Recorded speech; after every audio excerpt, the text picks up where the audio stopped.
Hello, everybody. It is me, Pacific. Happy Sunday, everybody. Well, I uploaded the video last night when I said I was going to do it today because I got infused with energy. If you all watched last night's very controversial video, Pacific's Reality, and I want to thank my viewers. People were very encouraging. Heck, even a woman asked for my Tumblr account.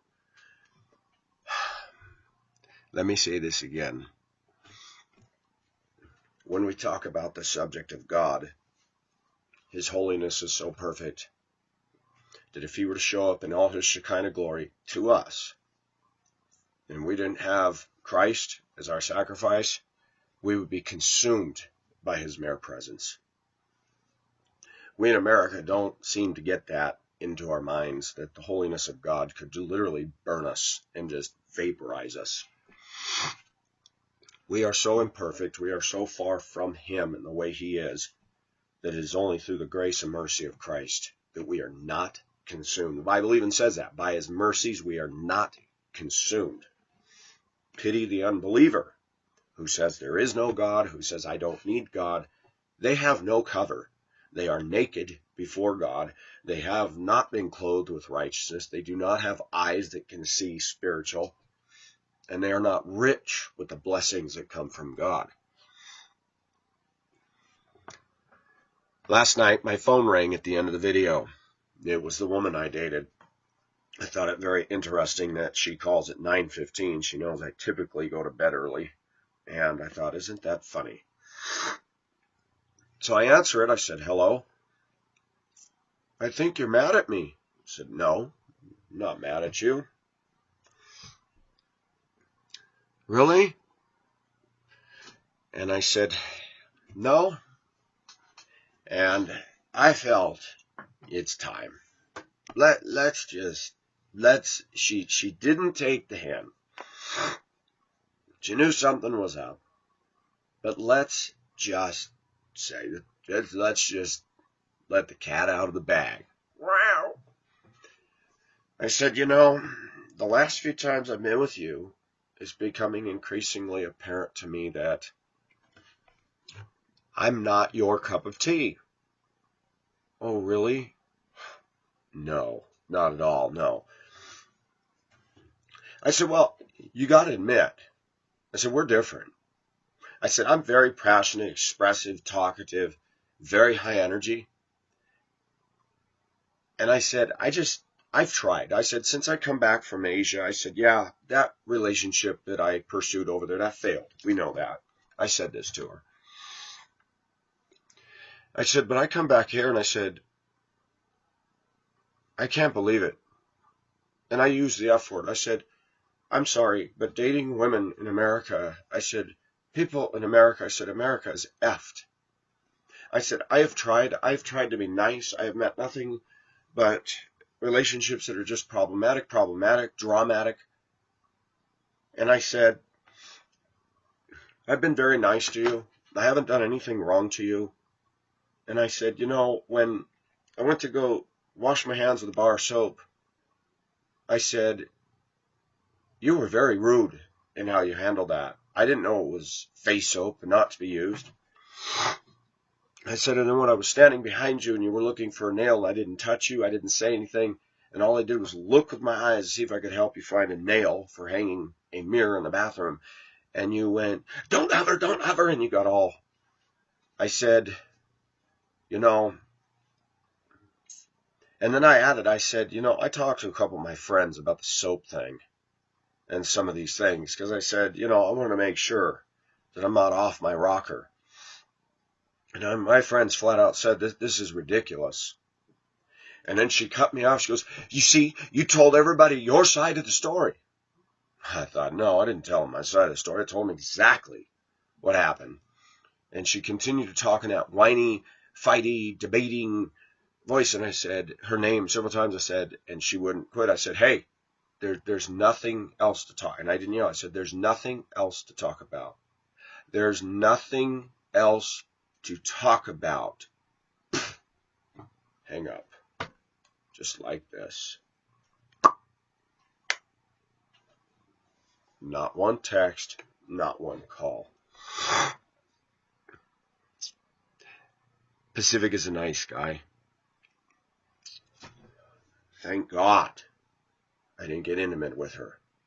Thank God.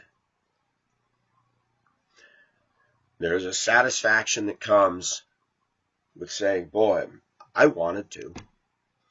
She's cute. Though, when you see all this persona, suddenly she's not cute anymore. You start thinking, if I see another woman that looks like her, I'm going to run. It's funny how that has that effect. But I should have looked at her face. I did. And I should say, go back and ask yourself a question. Did any of her face remind you of your mother? And the answer is yes. People say to me, wow, Pacific, you want to date your mother? No. She doesn't look like my mother. She doesn't look like her at all. But she has certain features in her face, that pensiveness, I hate to use this word, but that bitch factor, that tense, that jaded, that hardness.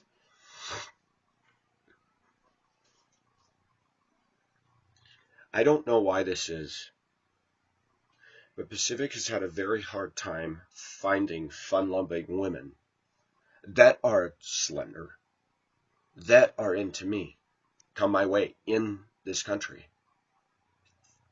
Not so in Asia. I had fun-loving women that touched me, that put their arms around me. You guys saw Edith in the video.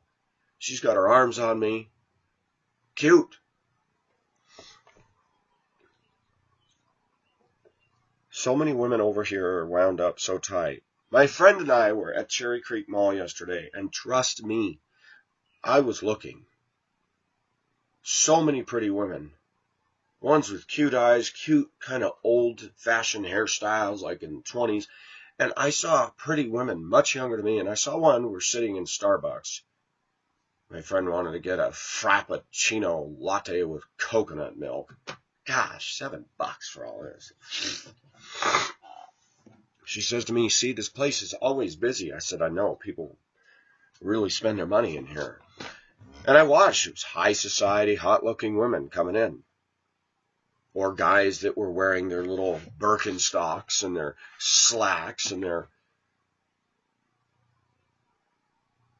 Here I am sitting in my cut-off sweatshirt, clean, with all my beads and my chain around my neck, and guys walk by and look at me, and I'm like, I could tell, not in their league. I don't want to be. Some women did look at us and smile. And I was amazed. Cherry Creek Mall hosts quite a few pretty women. But then I look at them and I think, oh, relationally it'd be tough. These are not the kind of woman I can put in my pickup truck and go splashing through puddles on a rainy day. These are not the kind of women that are going to tune into my channel and find my video channel edifying. They're going to go, I'm going to get away from this guy. But I noticed one woman, she would only look in one direction. She had pretty eyes, pretty hair, but you could just see it in her face. I said to my friend, I said, you know, the older I get, I really pay attention to body language. And she goes, yeah, I noticed that woman over there looked tense. I said, yeah.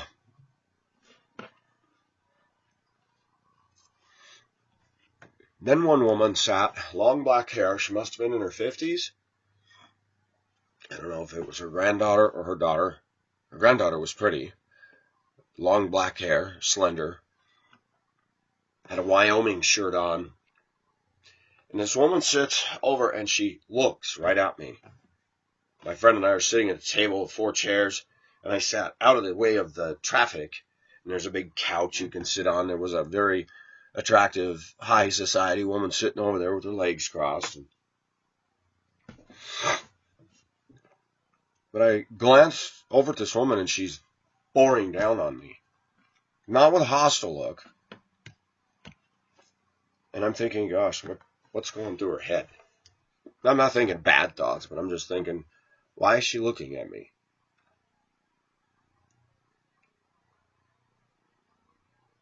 And to be fair, my friend wanted photo, and I'd stop and I took a picture of her holding the hand of a mannequin that was much taller than her, and it was kind of funny. And I said, hey, take a picture of me like I'm talking to a mannequin. So I stood in front of a mannequin and went, and she took a picture. Hopefully, I got to check my Facebook this morning. It's like, that's funny. And several good-looking, high-maintenance women walked by and they smiled, not in meanness, but thought, isn't that cute, when I was taking pictures of her. One thing I'll say about my friend is she endears people. Because she's such a little woman and she has a cuteness about her way, that people like her. It's different for us men, though. If I walk through that mall, none of those women will smile at me. Though my friend said, did you see that girl? She was looking at you, that woman. She was smiling at her. I said, who? And I turned around going, who was smiling at me? Was she cute? She goes, oh, she already went past. She had long black hair. I said, long black hair? Let's go find her. I love going to that place.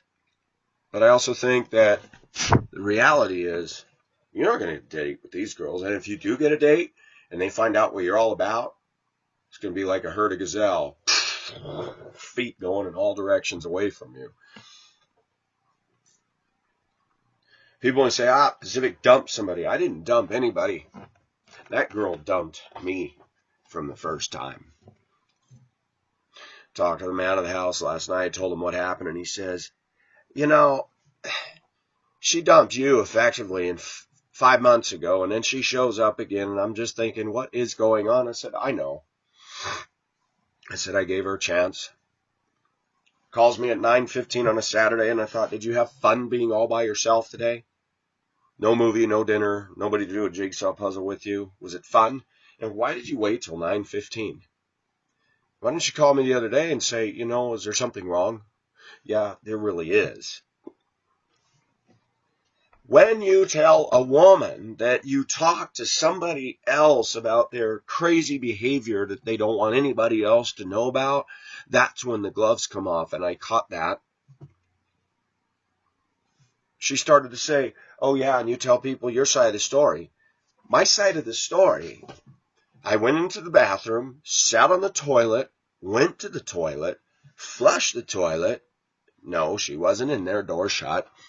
Got up, washed my hands, took a bar of soap, went like this a couple times, put it in the soap dish, rinsed my hands, threw water on my face, dried my hands and face in the one hand towel that I thought was acceptable for that. After I come out the bathroom and go sit on the couch, she must have been stewing in the kitchen, because she goes right quickly into the bathroom, shuts the door, not even in there long enough to go to the toilet, comes back out, and she goes, did you use my soap? Yeah. That's face soap. That's not hand soap. I'm sorry, I didn't know that. Yeah, I was wondering where all my soap was going. Where all my soap was going. Yeah, I'm in there chipping it down like a beaver eating on a tree. What in the heck are you talking about? I didn't even address that. I'm like, your soap is going. Pacific has never worn down a whole bar in her place. I turn it 3 times in the hands, just get enough of my hands, set it down. Can you imagine living with this woman? Complains that she can't sleep, complains about her ex, complains about everything when she has a guy there treating her like gold. Complains that I used the wrong bar of soap, and then she goes, which towel did you use? I said, that one right there, and I didn't tell her. I said, that one?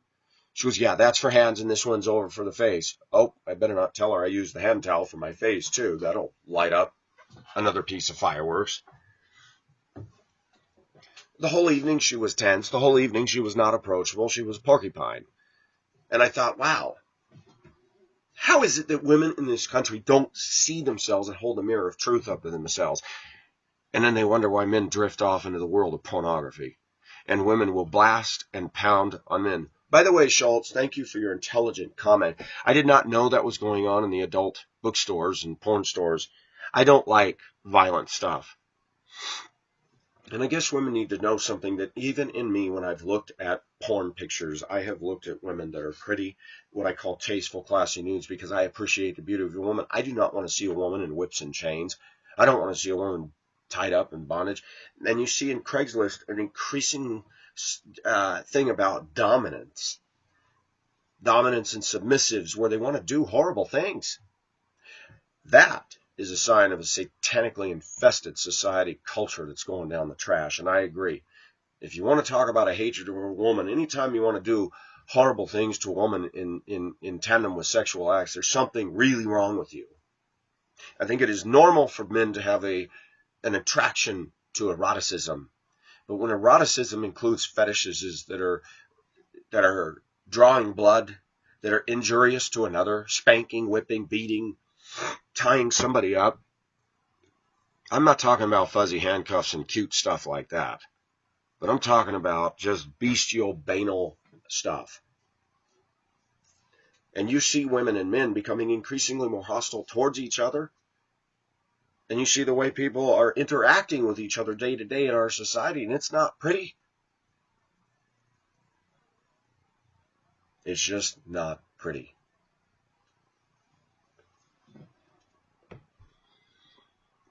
I like being myself. It's a lot easier. And thank you guys for the encouragement on my video last night. I expected to wake up this morning and see every self-righteous comment out there like, yep. There's many times I do a video thinking, I'm going to go down in flames on this one.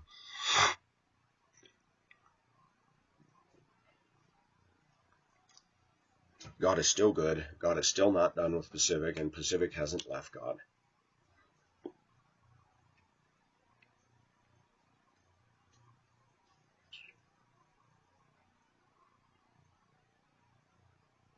You know what's sad? Maharani and I talked the other day.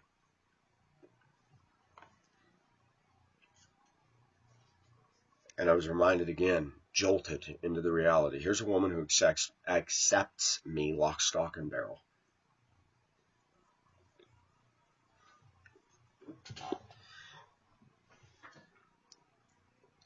She's struggling with her studies, specifically Greek history. She said, they're inserting all this anti-God stuff into it. In Greek history, they managed to say, oh, well, it was the Egyptians that made up the whole Jesus thing.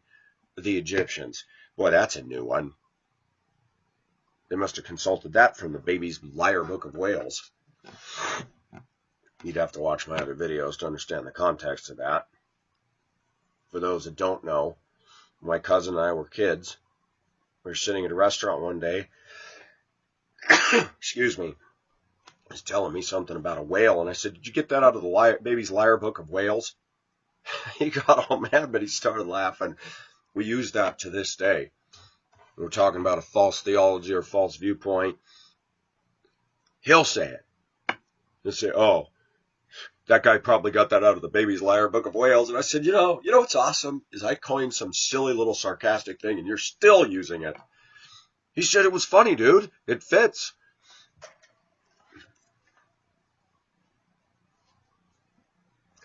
Baby's Liar Book of Wales. Gosh. I love my cousin because we still quote stuff we did when we were a kid. My cousin was trying to tell me something, and I had gone on a boat with my dad and my cousin on June Lake. It was cold, it was windy, it was so freezing cold, but I loved riding on the boat. It was one of those aluminum boats with an outboard motor, and I was huddled down in the bow so that the wind wouldn't blow on me. It was butt freezing cold with chop on the lake, and the die-hard fishermen that my dad and cousin were, I was not having fun. But after the fact, when I'm retelling the story, my cousin's trying to tell me something, and I'm very politely saying, oh, and on the boat I was on, shut up, man, I'm trying to tell you something, and on the boat I was on, and he still remembers that, and we'll be talking, and he'll go, and on the boat I was on, I said, shut up, man. I think it's funny when you have memories as children that were harmless, that were funny, and you can still resurrect those at the appropriate times. And I remember one of the things we used is, when I was a kid, we were talking about something. I don't remember the context, but I said, oh, that's probably his security bunny. Everybody has their teddy bear, and I said, that's probably his security bunny. And then we were in that stage back then. We were trying to pronounce everything backwards, like our first and last name. And I said, oh, that's his Y-Turkis Yenub, which is security bunny backwards. Y-Turkis Yenub. And my cousin will still throw that out there. He says, yep, that's probably a security bunny, his Y-Turkis Yenub. And I'm loving it. I'm like, I made up all of those, and he's still using them. You got to do that in life. You got to create your own little thing, your own little culture, and have fun with it. How to dump a woman. I had a lady friend call me or text me the other day. Should I text dump this guy? I said, you've been on a couple dates, and he's wanting to invite her over to his house, probably for sex. It's pretty obvious because... And I said, yeah, in that case, yes. Now, if you're going out with him for a year and you guys were all into each other, I think that would be the rudest thing you can do. Was it wrong for Pacific to hang up the phone? I don't advocate it. But with her, what am I going to do? Sit there and listen to that? I said, there's nothing else to talk about. There's nothing else to talk about. Why? What gain is there in me even listening to what she has to say when there is, I didn't tell my side of the story. I told the story. My side? I come out of the bathroom and I get penalized for using the wrong bar of soap and you were rude about it? I have never met a woman who's done that to me. I told my friend last night, or yesterday, I told her about that, and she goes, what? She got on you? She goes, you know, my boyfriend go in my bathroom, use my soap, my shampoo. I never say a word about it. And I said, well, yeah, that's my point. And if I don't want somebody to use something, I'll either tell them or I'll put it away.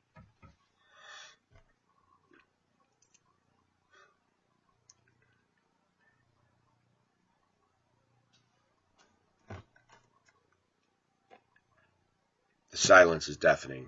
She's not going to call. She's not going to come back. It's like, you go ahead and be alone. You go on your trip to Missouri alone. Leave me alone. Pacific, if she'd have been all nice to you, would you have gone out with her? No. I've already seen enough. And I want to make something clear to my female viewers. I'm not looking for Miss Perfection. Looks, I have to be attracted to her. That's non-negotiable. But I don't want to be with a woman like that, where you're walking on eggshells, where I have to lower my voice and talk so carefully and not say anything that offends. I am going back to my original premise. You know, the next time a woman shows an interest in you, say, watch a couple of my YouTube videos and let me know if you're still interested, and just end that. Look at what it did to Gypsy, the ex-UK woman. She went on and on for a year. Never had an intention to really meet me. That's bull. Not knowing if it's a guy that's going to show up. Who knows? I believe it was a woman. But if you didn't read my specific instructions in my post, I'm seeking Ebony, and you're white, that after one or two emails that we will call and talk to each other because I'm not into endless emailing. Well, she did endless emailing for a year. And I wouldn't even write her out of the blue. She would. Oh, I saw your latest video. You're such a nerd and a dork. You took the time to write me that. We're not going to go out. We're not going to see each other. And you're still attacking me? And you're saying I'm closer to the Apostle Paul than you are? Yeah, the Apostle Paul would do that. He'd write somebody after a year and keep going like this to him. I don't think so. Women in America are a legend in their own mind. Women in America tend to think that they never do anything wrong. And classic case in point, is when, oh, and you told your side of the story. I told the story as it unfolded. There was no side to tell. Women don't like it when you go to somebody else because it exposes them. Because even she knows that other women hearing her get all functified over me using a bar of soap, she's not going to have a big standing applause of ovation by the other women. They're going to go, You got on him for using a bar of soap on the right side of the faucet on the sink in a soap dish? Sheesh, how can you fault him for that? Even most women would come to my defense on that. And I did tell a couple people at work, and they said, wow, she's got issues. I said, oh, that's not even the tip of the iceberg. That woman knows that I have a YouTube channel. She doesn't even know I'm making videos. She would be vitriolic rage if she saw the video where I was dealing with all her crazy behavior. I didn't even get a chance to tell her, it's very clear that the meth has destroyed your ability to handle any stress. You're very rude. You're very picky. You're very fussy about things, and Pacific just doesn't. The older I get and I listen to women bitching about something, I'm like, shoot, man, there's people dying in poverty. There's typhoons ransacking Tacloban. There's major problems, and you're fretting over a plant in your garden. Why don't you step back and get some frickin' perspective? And American women are good at that. They focus on minutia instead of focusing on the big picture that they're doing pretty damn well comparatively to the rest of this world. American women looking for the perfect male, the godly male, the guy that, that they can special order out of a catalog that functions and works exactly the way they think they ought to. And maybe that's it. I know women that read ads and coupons, and they read. I mean, you go buy a fan, a box fan, the one you set in your window and shut the window down on it. Don't ever do that when it rains. I learned that the hard way. I had my box fan, rainstorm came in, I heard the rain go, there goes the fan. But they got all these descriptions. How many watts? It oscillates. It does this. Reversible speeds. White porcelain enamel cabinet with plastic fins. Why do I got to be told all that? I can tell by looking at it. Turn it on, high, medium, low. They write all this stuff on a box. And women have seen so many shopping ads that they're looking at men that way. Can walk forward, can walk backwards. Can stand up, can sit down. Can go to the toilet, can wipe his bottom, can eat with a spoon. Can you imagine an ad for an American man? He never offends me. He does exactly what I want him to do. Completely programmable. I am a robot. Yeah. Maybe that's why men are having such problems. We need to start morphing ourselves into a store advertisement. Limited time offer, oscillating 3-speed fans with plastic pedestal base. You choose your color. Maybe that's what it is. Maybe when I look at women, I just start going like this.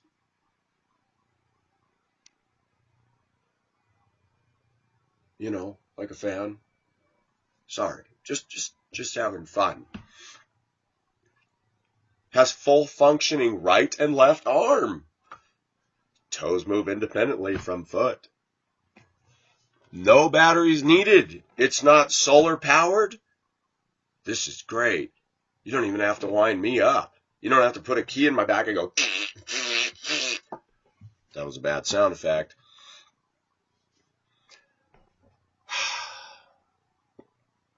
So you know what I told her before she got yucky? I said, I have determined that women are not very accepting of me over here. I'm nice to them. She goes, you are a nice guy. Then what is your problem? She said that. You are a nice guy. She goes, but we're definitely different. And whose fault is that? You like to sit in your apartment and worry about everything? Is that fun? Lady, your world is as big as the pointed end of this. I've gotten out too much. I can't come down to that. I'm sitting in the bathtub yesterday after working my butt off, leaning back, listening to music. And all of a sudden my mind's drifting off to, yeah, it's vain, I know. Me driving my red truck, what's left of it is it's deteriorating more and more, but it still runs like a top. I wish I had the kind of money where I could drive that little red express down to the dock, see crew running around, untying the lines of a big ship, and I'd drive my truck right on the deck of that ship, chain it down, get on for a voyage across the Pacific. I wish I had that kind of a life. Pacific is not going to be chained up by some woman. One of the things that impressed me in the longest ride is that bowl when it's in that barricade, that stall. And the cowboy grabs the rails and he's lowering himself down on it. That bull is pissed. And the bull's, jerking forward and horns clanking against metal. And the minute that gate opens, that bull is out of there. One of my favorite movies is Spirit Stallion of the Cimarron. It's just a kid's movie. It had some Bryan Adams music in it, but it was good. One movie I connected with. I told my son when he was little, we watched it and he loved it. I said, that horse? I said, that's me. No one's going to get on my back unless I let them mount me. And I'm not talking sexually. The only person that's going to have the most effective inroad into me is going to be the right woman. Not a man, not a bunch of people at church, not even coworkers. I mean, there's things we have to morph to survive the day. There's things you have to do on your job. You have to shut your face and not just blurt out. You need to put a filter on it, because if you don't, you're going to get fired or be in the principal's office. And I'm not going to do that. I am a free spirit. When I left her house last Saturday night, I turned my truck on, wait for the idle to drop down, and I punched the stereo, and I hear, da da da da da da, be your body, dun. Rock the Casbah, like, what a perfect song, and I pumped it up, gently went out to the stop sign. When I turned right, I went up to 35. Yeah, she heard all that. It makes me want to act out when I'm around somebody who's trying to put their hooks on me. Tame me. Don't tame the Pacific. You can't tame the ocean, and you can't tame somebody else. All you're doing is being a control Nazi. If that person is too untamable for you, you shouldn't be with that person.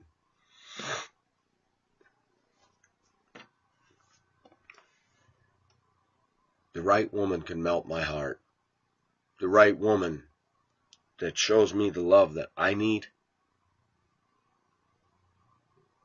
is going to have a more effective way in getting me to be more sweet on her. And American women don't realize, I'm not going to take that. Yep, there you go. Get in his face, start a fracas. And you know what? All you do is put a man on the defensive, because men are made to fight or flight. And when your own woman is coming at you, you're in an awkward position, because you can't fight her. She's a woman. You can't fight her because she's your woman. It's a very uncomfortable situation. The dating thing is perfect, because I'm not going to fight. I'm going to flight. I'm going to say, you know what? I'm not comfortable in your house. I'm not comfortable with you. I have done nothing but be nice, and all you do is bitch, bitch, bitch, bitch, bitch. Well, guess what? You can bitch all by yourself. And let me know how it works out with the next guy that comes into your life, because this is the house of the revolving door. I mean, picture the music. The house of the rising sun, where men don't come around or stay. I mean, seriously, women have created their own problem. They complain there's no good men out there, and then a man shows up, and then you take all your anger, all your rage, you go, back up your dump truck, and dump. And then you wonder why he walks out of your life. I'm sick and tired of the bias of women saying, men are this, men are that. Hey, I am a case in point. I've tried. A lot of American women don't want a nice guy, and the ones that claim they do, they drive them off. Yeah, when I look at Maharani, I look back at Edith, I look back at Myra, I look back at the people I dated. I tell you what, they were loving and sweet on me.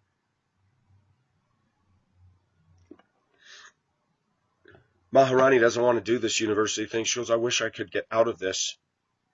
She's under the pressure of her parents, under the pressure of that. I thought, there are times when I think if I did have money, I would go emancipate her and say, let's go.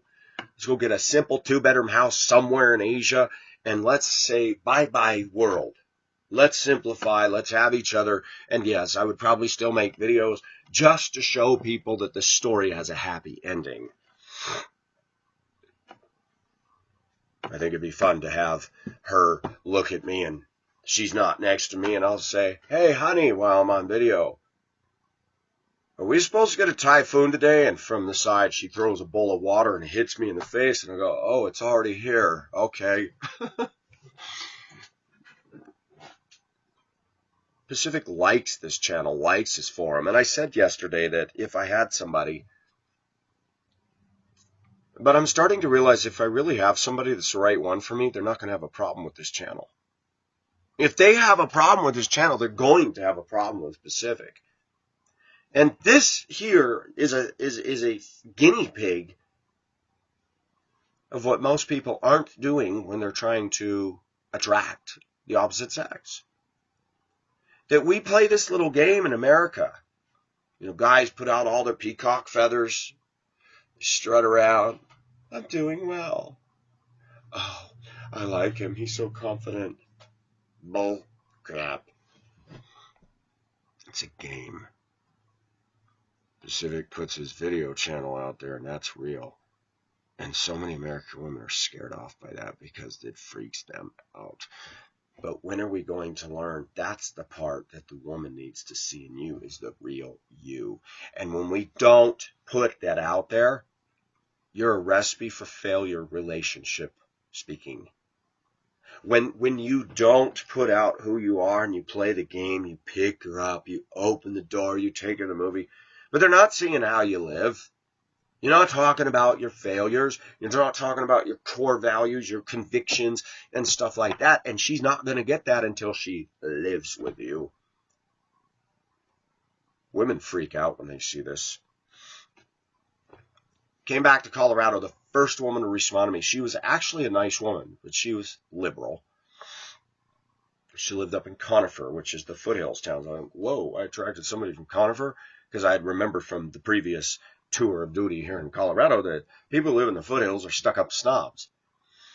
Tall woman, fairly attractive, and we went out to Red Rocks Grill over there in Morrison, did a couple of outings together, and she seemed decent. We didn't kiss, didn't do anything, but she had me go to the Evergreen Inn, and we went there, and they had kind of like cowboy poetry, and they had this thing to raise money for the saving of wild horses, which I didn't get into that, but I went. They sit in couches and chairs and sat around while some people played guitars and informal kind of thing, and it was kind of cool. But I felt very uncomfortable in there. Not uncomfortable in the sense of the atmosphere, but I thought, these women are not going to be into me. This is not my gig. It's cool. It kind of had that lodge setting and all that. She was the first gal that I saw when I came back here after coming back from Asia and Washington. And I had a theory. I emailed her and I said, I want to send you a link to my video channel. And I didn't send her the one about pet obsession. She found it. She wrote me back, I saw your video, pet obsession. I don't agree with that. I said, why not? I said everything I said in it was true.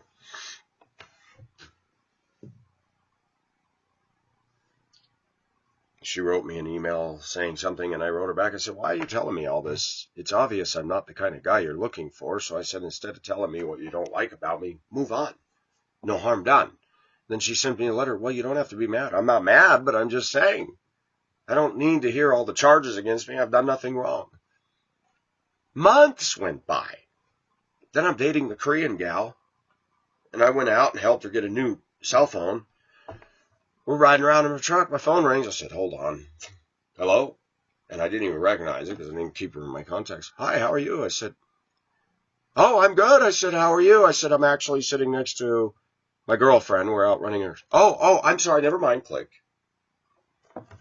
After several months, you call me. She didn't like my views on my video, but I'll tell you what happened. I was nice. I was polite to her. I didn't call her the C word or bitch word or rude to her. Didn't molest her. Didn't violent her. She gone out and tried to meet guys. Not finding anybody. Oh, there's guys that'll date her to go. And that's all they're going to ask for. I'm sorry, I'm in Colorado, and it doesn't matter where you go in the U.S. A lot of guys are going to ask for one thing. Sex. I thought, oh, so now it's settled in that, okay, I don't agree with his views, but I want to tell you something. We date out of desperation. We hook up with people out of desperation. Well, she's cute, or we don't agree on all this, but I'm going to force it to work. Oh, man. What part of stupid do you not understand? Recipe for disaster. The more I listen to music, sometimes music says its own messages, a sermon, so to speak, that at the right time a song can come rolling through you. That sometimes I believe that God can use that music to communicate something to you. No, it's not His Word.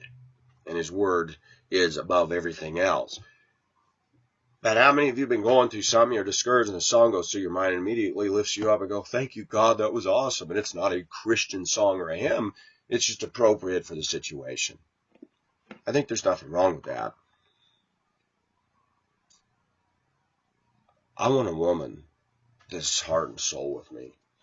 I don't want a woman who, she has her interests, I have my interests. That is the problem of a lot of relationships in America. But, conversely, a lot of people that are in a relationship, they get mad when their girlfriend doesn't like their kind of music. And I counseled somebody, I said, let that go. Like your music, but don't force it. And even a friend of mine who knows this person says, yeah, you know, he get mad because I'm not into his music. And I said, why is he still going on about that? Yesterday I was with my friend and she and I get along. Turned up the music full blast, opened the rear sliding window, the two windows, and drive. And I'm sitting there singing, and she's going like this. People in traffic look over us. We're having a good time. And still going the speed limit using my turn signals while they're all driving like uptight idiots. If you want to do something in America that'll piss off people faster than anything, do what's right and have fun at the same time. People can't handle that. Sing out loud in your car with the windows down. Don't look at other people. Don't try to get attention. And have the mentality, I don't care what these people think.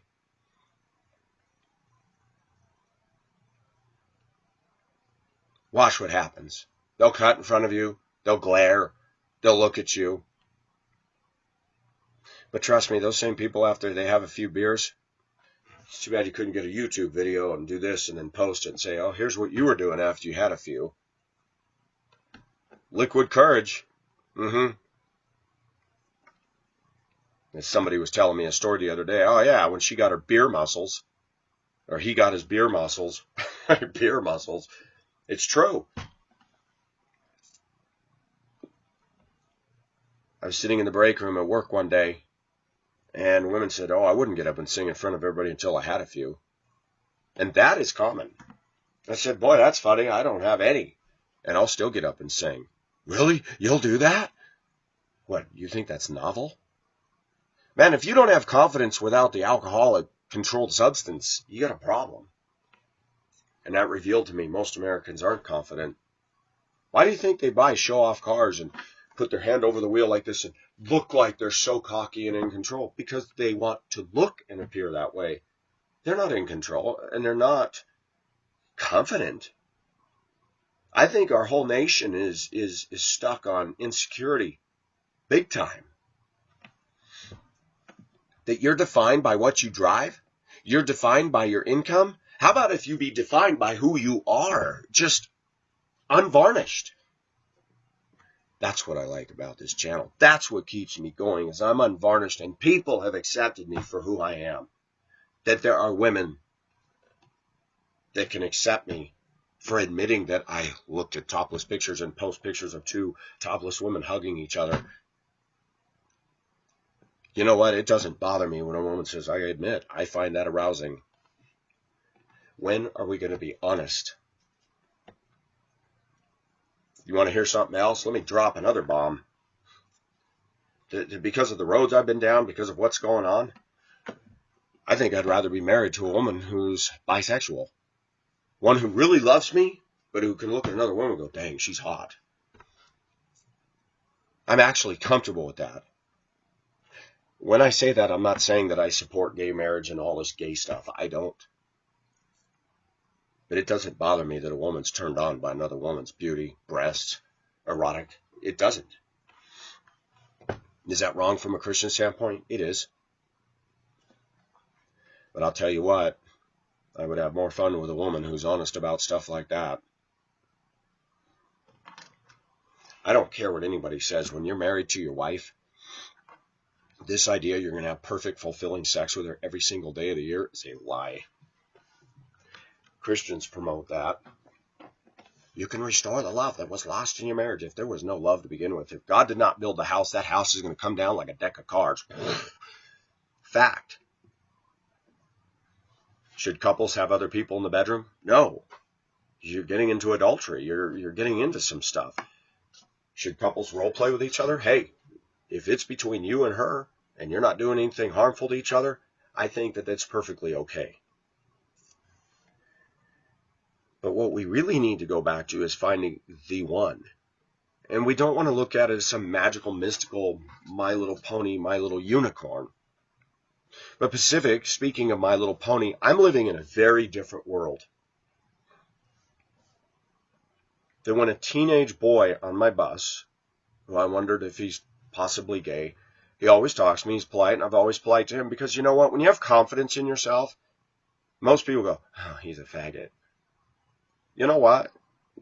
I'm not feeling pulled that way. And I'm going to be nice to him because he's a human being. The bus is not the place for me to make a statement about what I believe about homosexuals. He's a student on my bus. I'm the driver paid to drive that bus. I'm going to treat him as a human being. And I'm going to do it off the clock or on the clock. And he said he's going to some thing in New Jersey this summer. Some big convention for people that like My Little Pony. And I admit, my mind's going, we got a big teenage boy who's into My Little Pony. And it's easy. It's easy for us to all criticize that, but that's the world we're living in. How are we going to relate to them?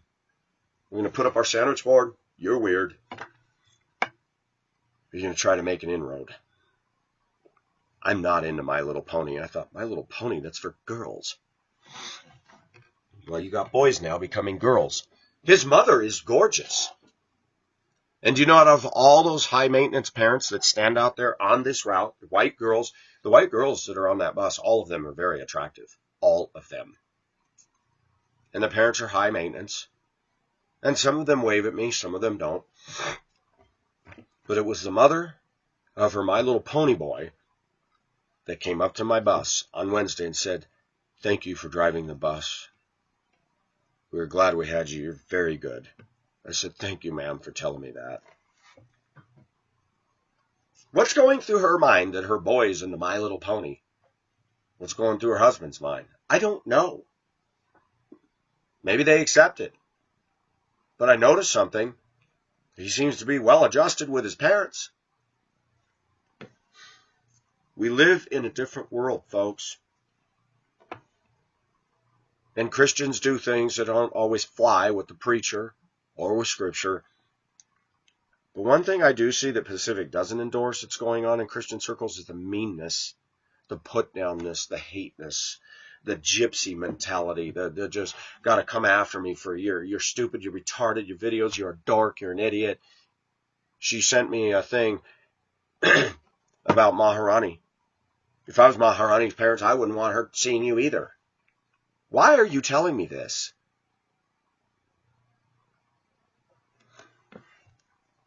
Because it's indicative of a deeper problem with the soul. That a lot of people, even in Christian circles, aren't nice. They're miserable. And they want to drag people down right with their sinking ship. I have a boyfriend. You have a boyfriend, but you have time to write me snotty emails? I don't think so. When I'm involved with a girl, I will tell you, there's times in my life where I get pissy. Like a woman. And you know what? I want to take on Washington. But when I'm happy, it's like, let it go. You know, that is the key. It's not that we condone or tolerate something, but when we're happy, when we have peace within ourselves, when God is blessing us, you start changing the way you look at things. Do I battle this, or do I just go? It's not that you're being a wussy, but it's like, you know what? There's a battle. You're not going to win. Let it go.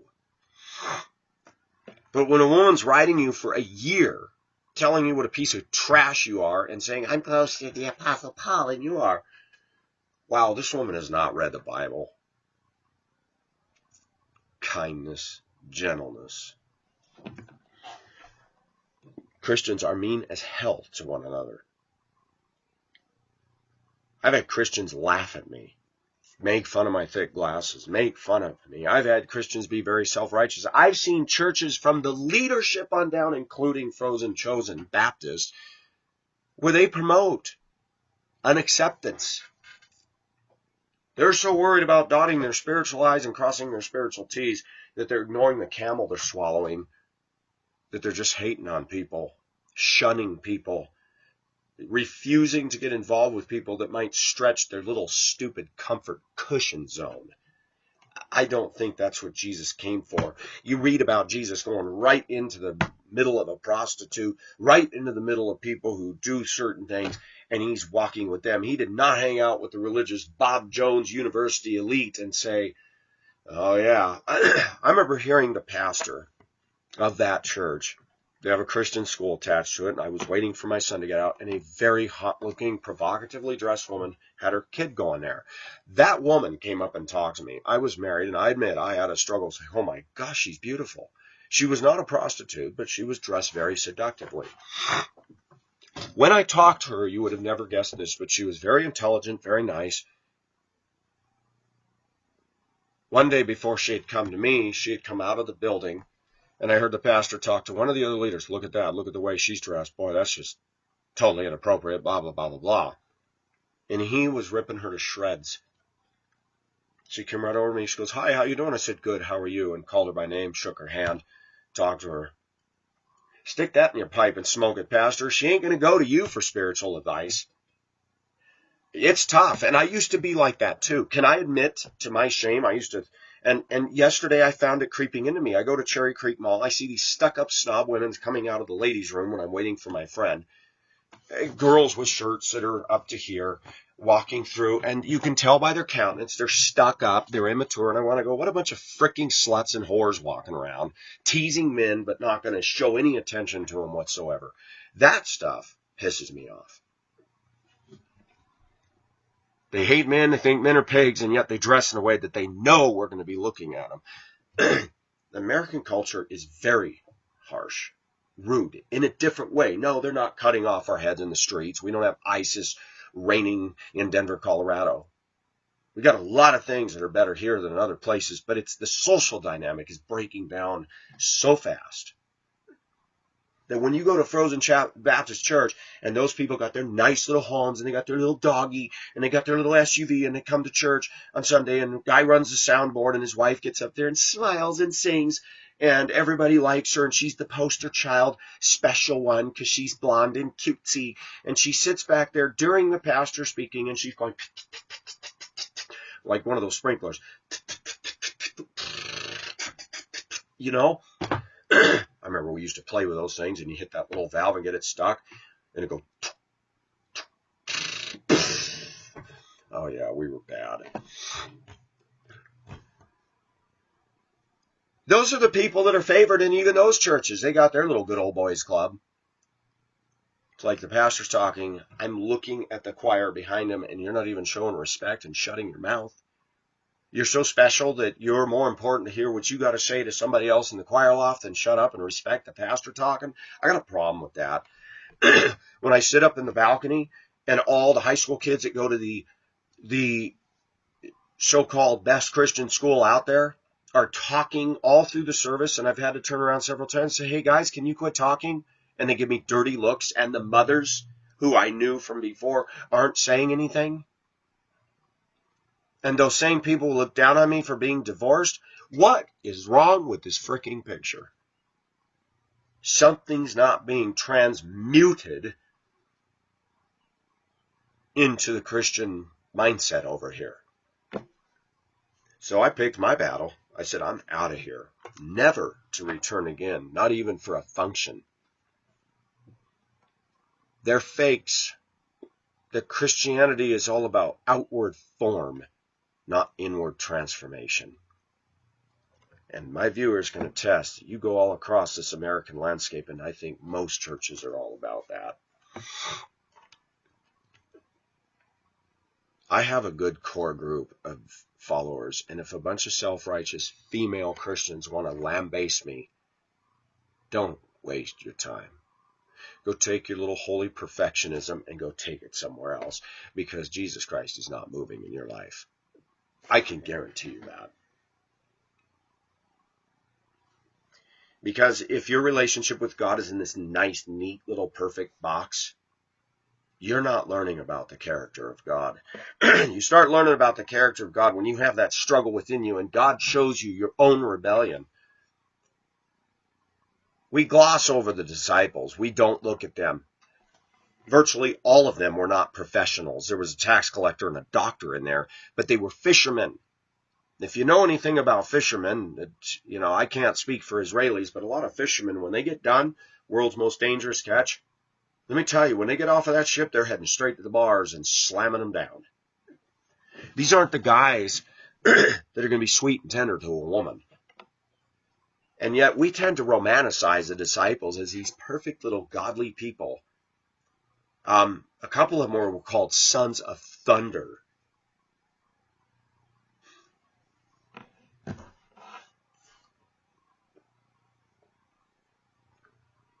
We have Christianity, a nice, neat little Americanized box. But when it explodes in a Christian's face, they stand there licking their wounds going, I thought God. Don't blame him. You're the one that had a wrong view of everything. Wow, good. You don't commit sexual immorality. Would you like a little gold badge to put on your chest? You're just a materialist. You're a gossip. You hate just about everybody around you that isn't as holy as you think you are. Do you really think that Jesus Christ came to transform you into that? I know. I love those pictures that come into my mind of Jesus walking along the Sea of Galilee, that breeze blowing across. Come, I will make you fishers of men. And he had a way about him that caused those men to leave their nets and go, okay. How many Christians are a breath of fresh air to a lost world around them, to a tough world around them, to a prostitute, to a provocative dressed woman? Can I be honest? That woman was beautiful. I'm sorry. I'm like, dang, she is good looking. She's talking to me. She's opening up to me, and she's being kind to me. I'm not going to be rude to her. Who are the people who've helped me when I've been in trouble? Has it been the pastor with the suit and tie on? Heck, no. I got a ride from a ex-Mormon woman. Her name was Nora. Pacific had sold us 2 pickup trucks. Actually, I had 3 at the time, a 62 Chevy and 2 72 Dodges. I looked like Redneck Alley at the apartment. Rented a back house in the back behind a front house. It was a flag lot. I had a 62 Chevy dismantled all over the yard, pieces of hood and fenders and everything. I had 2 trucks. I had an old camper sitting out in the yard. I mean, it looked like Billy Bob Redneck Acres. I decided to clean up my act, get rid of all those trucks, and I had told this Nora, I said, I really want to get rid of my truck, but then I have no way to get to work. She goes, I'll give you a ride every day. I said, are you sure? She goes, I'm never sick. I'll give you a ride. I said, can I pay you for gas? No, I'm going that way. If you just want to walk over to my house, you're just a few blocks from me. She gave me a ride without a whimper for, a year. We'd have intelligent conversations. She never hit on me. She had a boyfriend. She was not a Christian, but she was nice to me. God's provision can come in any form, by the way. It doesn't come in a nice, neat Christian-only package.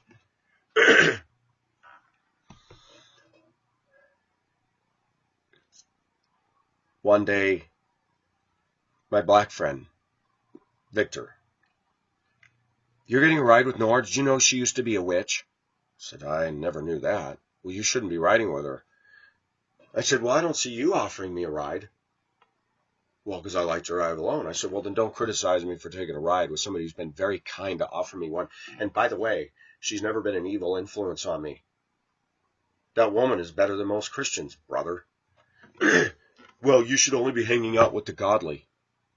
The same guy went flying past me in his car one day, and I said, "Do you know that the Bible says you're supposed to submit to the governing authorities, and you're going 80 miles an hour between Prescott and Prescott Valley?" He said, "I didn't get a ticket, so I didn't do anything wrong." I said, "Really? Is that how you get around that?" He says, "Well, I didn't get a ticket, so I broke no law." I said, "God sees you, dude." This is one who went to the potter's house, the one that spoke in tongues, and they're more spiritual than everybody else. They just spend time with Christians, and truth is stranger than fiction. And then they wonder why atheists laugh at them.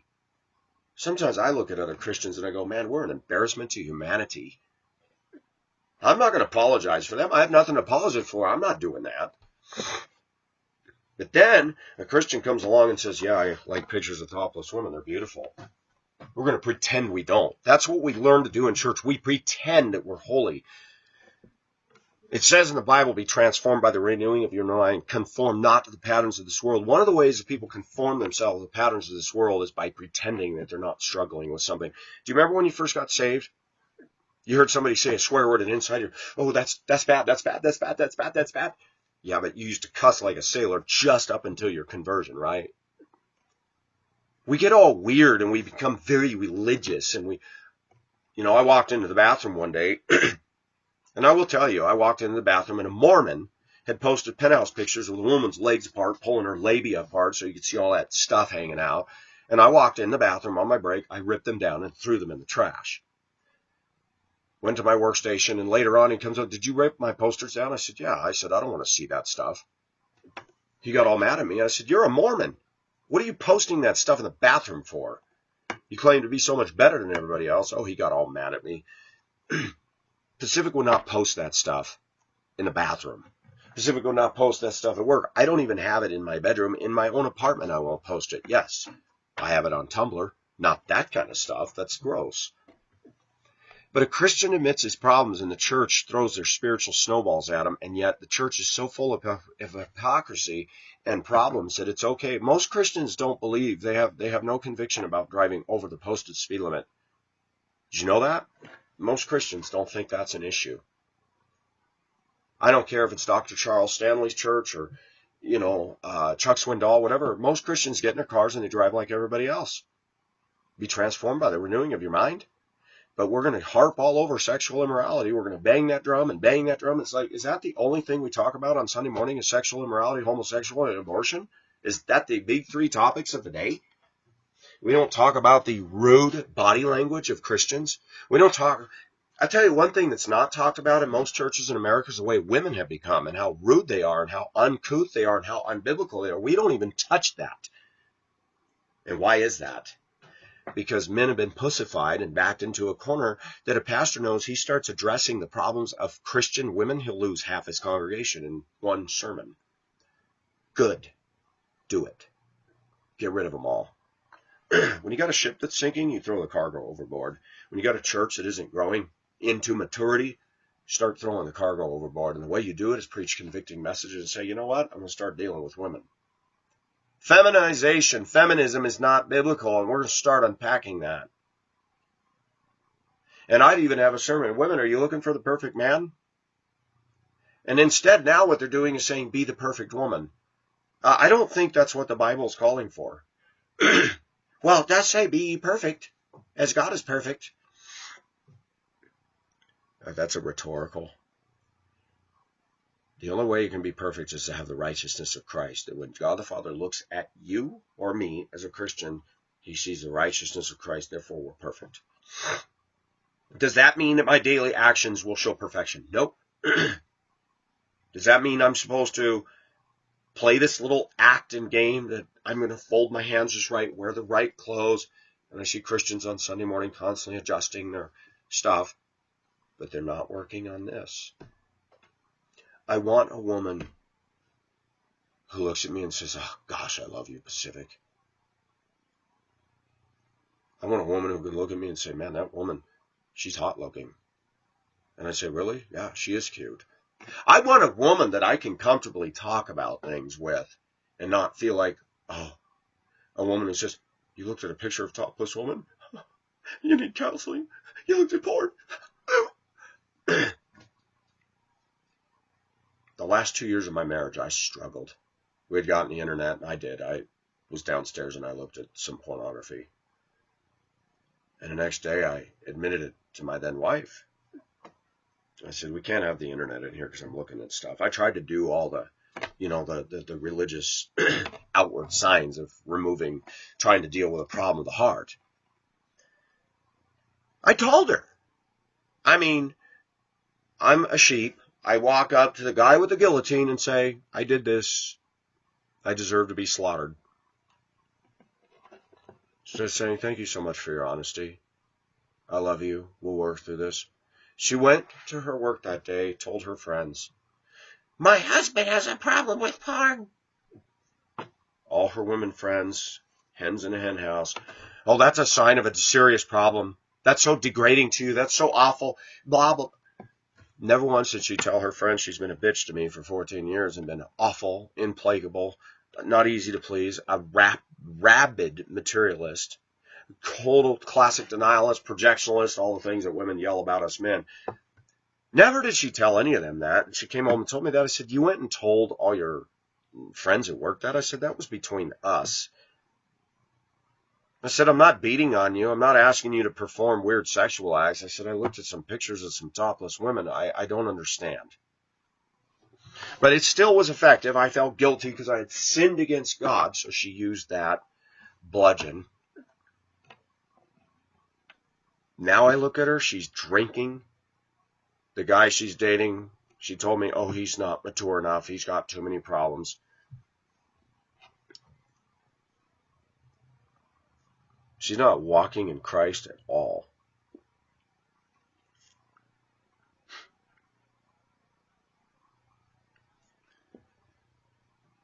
Is anybody getting what I'm getting at? The church in America is not very real, is it?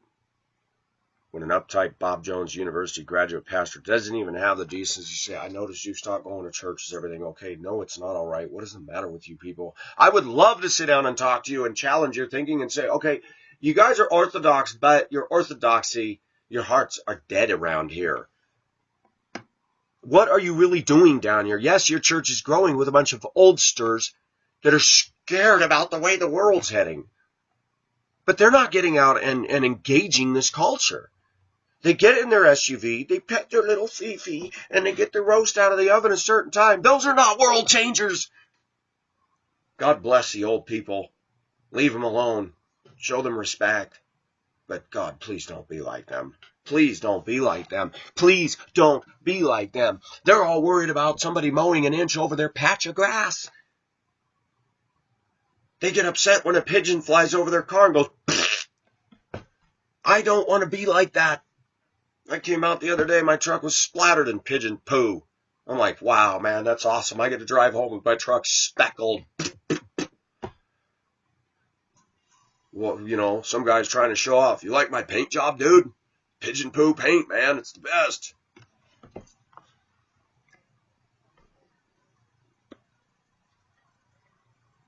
I don't want a Christian to come up and say, you sinned. You sinned. I need to hold you accountable. Mind your own damn business. Let God hold me accountable. God already knows what I am. You think that you coming into my life is going to change me? Oh, okay, I'm going to put away that stuff. My heart is ragingly on fire for women, and I'm just going to put this away because I don't want to offend you, and I want to be your friend. Everybody needs to learn that we get along. You know what, Barney? Go somewhere else. I want people that are real. I don't feel comfortable around most Christians, and yet I find a group of Christians out here that I do feel comfortable with on YouTube that are tired of the church bullcrap, the politics, all the fakery, and they're struggling deeply with things. And they don't go to church because they're just going to feel like a worm when they go in and listen to pastors tirade against sexual immorality and pornography and masturbation. I was talking to a lady friend of mine in Tennessee. I said, I have actually sat under pastors say masturbation is a sin. She goes, what are we supposed to do? What do we release? I said, according to them, you're not supposed to do it at all. I even had a pastor tell me that even nocturnal emissions, you can control them. I said, what? I'm asleep. You have this raging horny dream and you, sorry to use the word, spooge all in your underpants. You can control your thoughts. You see how ridiculous this is getting? God made a biological thing that when you don't release that buildup of semen, it's going to happen on its own. And it's always, always associated with a racy dream. Some of them will shock you. Stuff that you're like, whoa. Why do you think the Bible says it is not good for man to be alone? Some of that is wrapped up in the sexual piece. It is normal to look at a hot-looking woman and go, dang, God made them that way. And women get all mad and defensive about it. It's like, I hate to tell you this, but God wired us that way. I'm not going to condemn myself for that. Don't date a gypsy.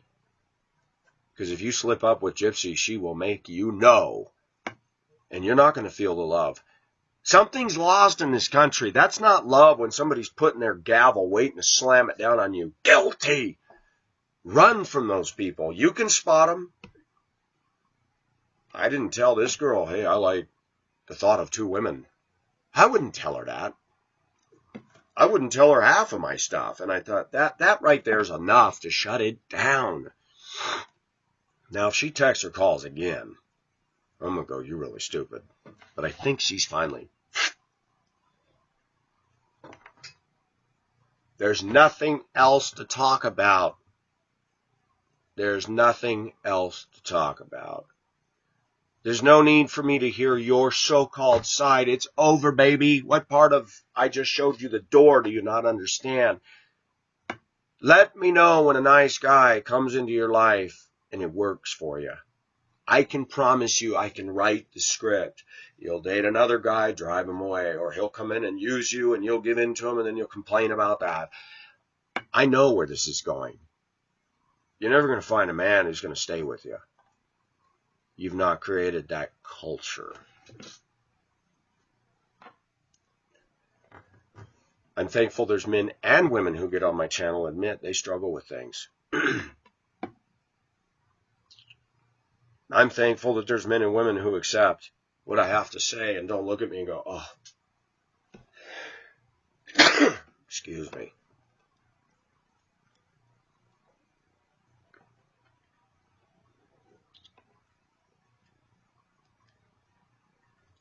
And it always comes back to this. At the end of the day, after all my trying, the nicest woman at my church, she's married, but it's a woman from Japan. The one friend that I have, the one lady friend I have here in Denver that I want to be with is from the Philippines. When I go to the restaurants, the buffet that I like, it's the Asian women that are so dang nice to me. The waitresses that smile and talk to me. And it always comes back to this. Then Maharani says, I miss you, and I know we can't have each other. And because I'm lonely, I talk to her. And I don't lead her on. We face that reality. And I go, gosh, I haven't even dated Maharani, and she's not like, here, 3 dates with this woman, and she's a basket case. And white women walk around in this country like they're so mature, so got it together, so superior in their wisdom and intellect. Unfreaking believable. I've tried dating black women, and that's a freaking disaster. When I first came here, I looked at the Hispanics because a lot of them had the brown skin and the black hair like Filipinas. No thanks. It always comes back to the first start of the alphabet, A for Asia. It always comes back. It always comes back. The American women, they want Mexican food, they want McDonald's food. I say, I'm into Asian food. Yeah, I don't want to go to the end. That should have been my red flag with the girl I dated. She goes, I don't like Asian food.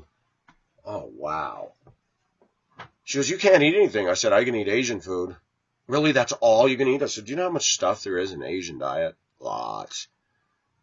They actually steam vegetables and steam and boil meats, and they do things better. And I'll tell you what, most of what they eat's way better than American bill of fare. And I like American restaurant. I like to go to the Greasy Spoon down at Denny's or the diners and love them.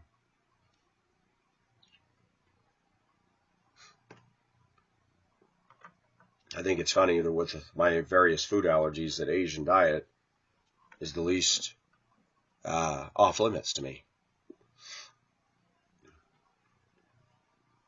I still ask God why I'm in the middle of the country, away from an ocean, and not even around a lot of Asians. I don't get that. I don't get it at all. And the one Asian I hang out with, she likes to be with me. We feel comfortable with each other. She's dating a guy that's a schmuck. That's a whole dynamic I don't even like. He's married to his wife, lives with his wife. His wife was my bus aide back in 1998. And they were doing this back then. He won't be the man and get his own place. He claims he has cancer, which it's true. But he lives with her. Will not invite this girl that is my friend to any of the social family functions. Will not bring her over there at all. The lady of the house said, "Boy, you think that your friend would see that?" I said, "She knows. But my friend, as much as I love her, she's my little sister and she has her problems. She doesn't want to be alone." Dysfunction is all over the place. I said, "Why do you stay in America? Why don't you go back to Manila?" "Because there's no work." I said, "You're going to get hurt by this guy. Comes over to your apartment, makes love to you, buys you a few groceries. That's cheap." And he goes back and lives with her. Doesn't bring you over to his place. Doesn't bring you to the family functions. When are you going to wake up? I don't respect the guy. I'll be civil to him.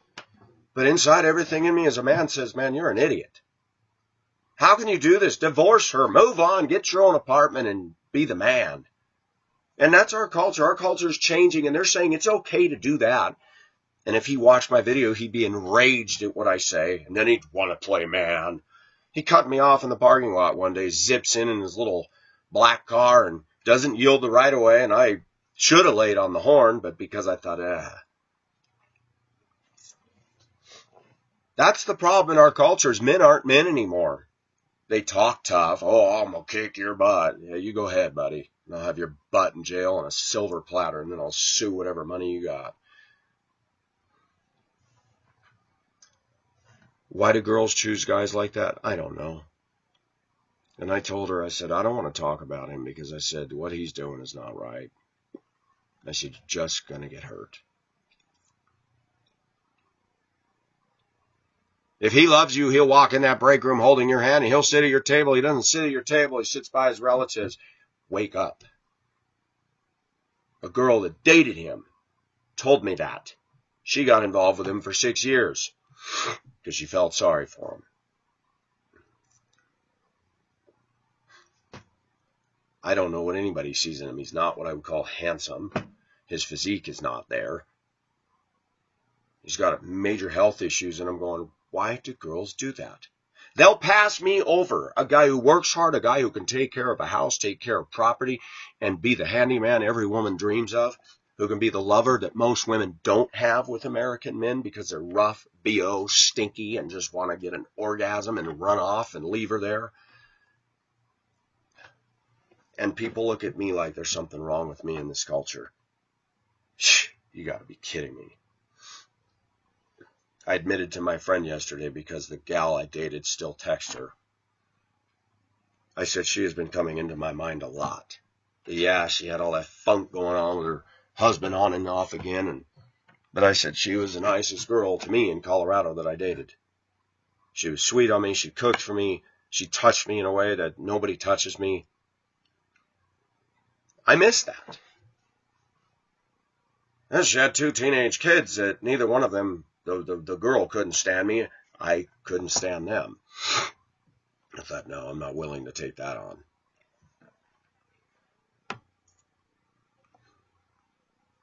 Again, she was Asian. She had the best qualities of what I want in a woman. And she does listen to my videos.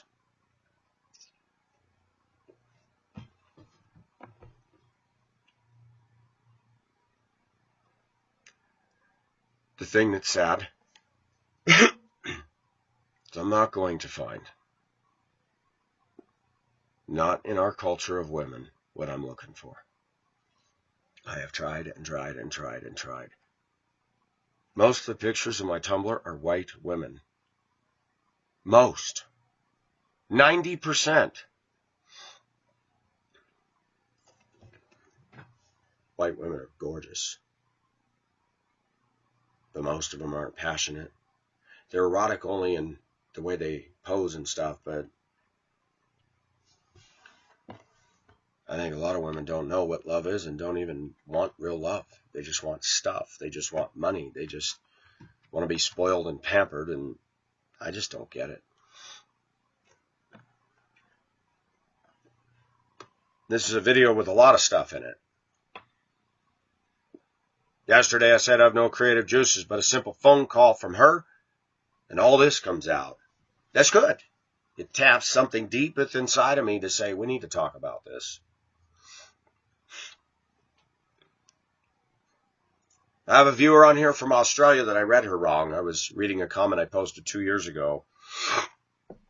I said, wow. I said, if you weren't drinking all the time, you might know how to spell.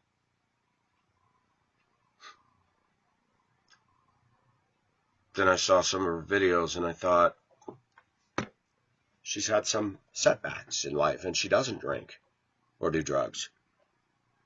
I've grown to really like her. She's a nice woman. She's from Australia. She's a white woman. She watches my channel. Many people in the U.S. would define her as special needs.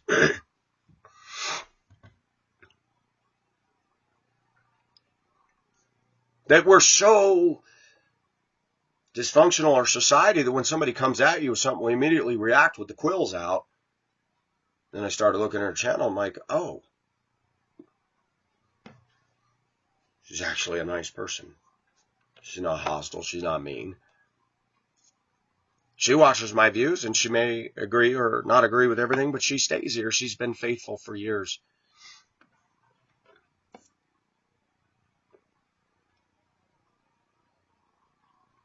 She's not malicious. She's not mean. Sad thing is, I've worked with a lot of special needs people. They're a lot easier to work with on a bus than a bunch of teenagers that think they're normal and cool. I'm telling you, special needs people appreciate. They're more likely to listen to you because they know they've been misunderstood.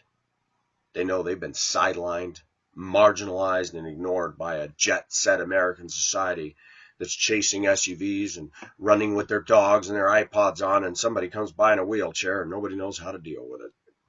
She's not in a wheelchair, but my point is made.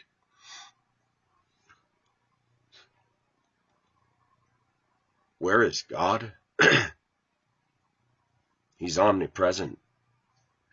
But as we're rushing by thinking we're so important because we got a schedule to maintain, and we see that guy crossing the street with a wheelchair, we don't stop and think. We take it for granted that we have our health, and God could take it right now. Then what? You think you're smooth operator because you got all these hot chicks on your side? Let's see how many of them show up when you're in a wheelchair, buddy. If you really want to know what you're worth, ask yourself when you lose all your ability to pull yourself in an income and drive the right car and wear the right clothes, when you lose all that, what's left? What's left? Does God look down on special needs? Does he call them retarded? I use the word retarded, and I in no way refer to that with special needs people because they're not retarded. There's some challenges. But I find that that word that was used inappropriately for the handicapped people, I use it for normal people anymore. That guy is retarded. Look at the way he's acting. And that is not a slam to the special needs community. The word retarded does not fit the special needs community. We in America patronize the handicapped. We'll talk down to them. Oh, that's nice. Joni Eareckson Tada learned a very important lesson when she had a diving accident. Christians came up and told her she had enough faith she could be healed. I've talked about this before. They made her feel guilty. You must not have enough faith. You're not healed. She was in traction. She was in this apparatus in the hospital where they suspend her upside down in all these positions. She never walked again. She's in a wheelchair, has nothing from here on down. Can't use her hands. Would you believe a slender man married her and loves her? What? Now that's rare. Do you know how many men have left their wives when they fall upon a physical disability or a calamity? You know how many men have said, oh, well, he's not hot anymore. I'm out of here. See ya. That reveals right there they never loved her. Never. They married her for sex. Oh, love is tested when you lose limbs. Love is tested when you're paralyzed. Love is tested when the beautiful trophy wife you married starts talking like this. Yeah, things change real fast. And for us as Christians, that should be a rebuke to us. You think you have love in your heart?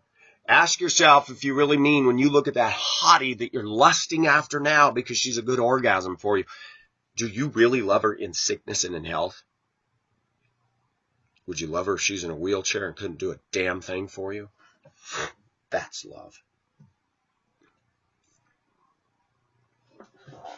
I'm sorry, in our society, we've got it wrong. We're so used to this.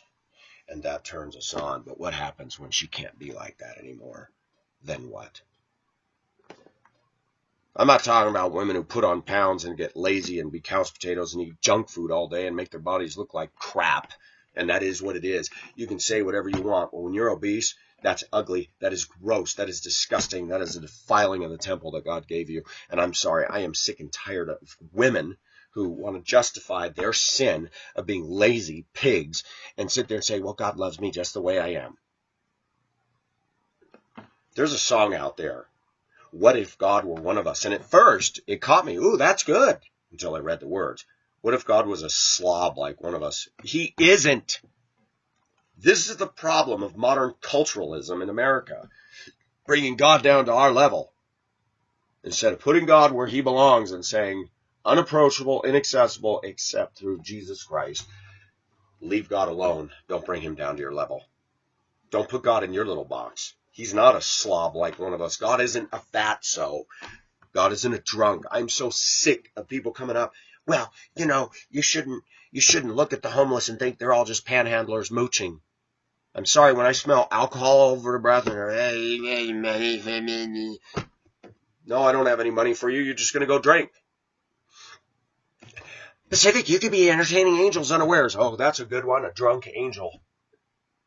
Okay, a third of the angels that are now demons that followed Satan, I don't believe that the 2/3 remaining angels are up there liquoring it up. Really? If you want to use scriptural examples about entertaining angels unawares, go into the scriptural examples. These men conducted themselves with complete godliness. Okay? So they didn't come in drunk asking for money. You're not being tested there. You need to use some wisdom. Don't give money to a drunken panhandler. You're just being stupid. If you think you're being Christ-like, you're ridiculous. I don't have to give money to those people. I've seen them all over the corners of Denver streets, and they're everywhere, year after year after year after year. And then you hear the stories of how much they're pulling in, just standing around, and they're going back into their hotel room or their cheap apartment going, man, I make $300 a day. I didn't even have to work. And they're give me a break. The people who are in need the most aren't going to tell you. They're not. They're quiet. They're embarrassed. They're ashamed. They're mortified. They're scared. They're fearful. I've had enough experience with these panhandlers. Guy came and asked me for money. He said he was hungry. I said, I don't have any. But I said, the Denver Rescue Mission is down here on this street. It's on Lawrence or Larimer, and they give meals. Don't tell me if you don't have any money, just say. I said, you said you were hungry. I don't have anything. I'm giving you a place to go. It was a black man. I finally turned around and said, First of all, the way you're talking to me is totally rude. Second of all, don't you ever ask me for money. I don't have to give you a thing. You say you want food, and I'm trying to direct you, and you're giving me all this crap, and he stood there, yeah, you need my money, all right, you liar. You're a panhandler. You're convicted because I put it right where it needs to be. You want food? Right there. Con artists, they're all over the place. I don't feel sorry for con artists. They're everywhere. I see hot-looking women standing on the corners now saying, have child, no job, need help. I saw a woman standing on a corner every day, slender, no bulge, pregnant, no job, no place to live, very good looking. I thought, oh, come on. I'm going to say something as blunt as can be. She was hot enough looking that if she worked it right, she could have a man move her in and he would take care of her right now just to be his girl. Bull crap. It's a racket. We talked about a lot of things in this video. It's fun, isn't it? Pacific's not done yet. There's too much bound up inside of me to give this up. Thank you, viewers, for being supportive. Thank you for understanding. Pacific is not condoning that everybody go out and sin. Not at all. Pacific's just keeping it real on Reality 101. Happy Sunday, everybody. Thank you for tuning in. Thank you for keeping me something to look forward to. Interaction with my viewers, reaching people wherever you are. And let me say something to my American viewers. I never thought when I got back from Hong Kong that I would have the forum that I have and that I'd touch people right here in my own country. I didn't want to come back.